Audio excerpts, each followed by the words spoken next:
yaman hatuna ne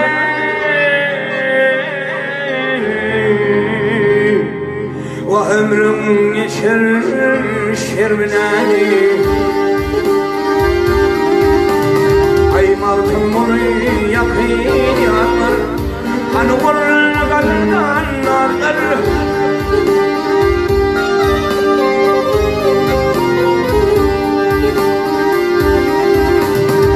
ay dünya gelen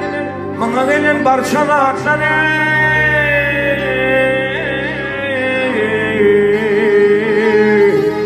vahyi khan bolol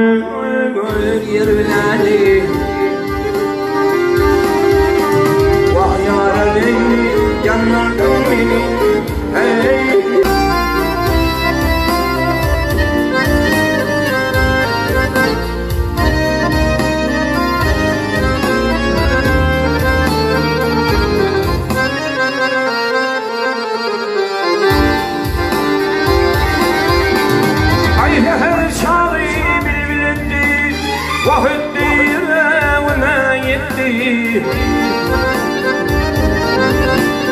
ay garip aşık yolun tuttu heyni bağdıydı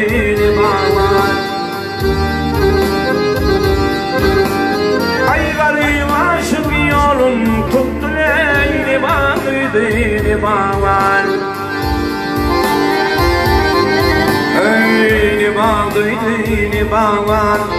vahni bağdıydı bağlar ay şekerliklerin sardım ne bağdıydı ne bağlar ne bağdıydı vah ne bağlar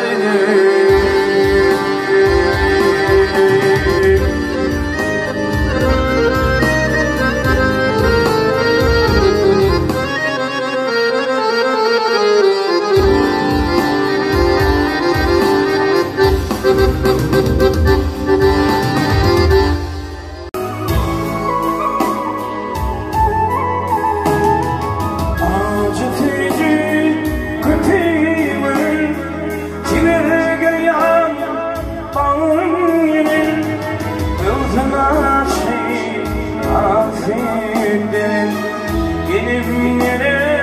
ormandan Öldüm açayım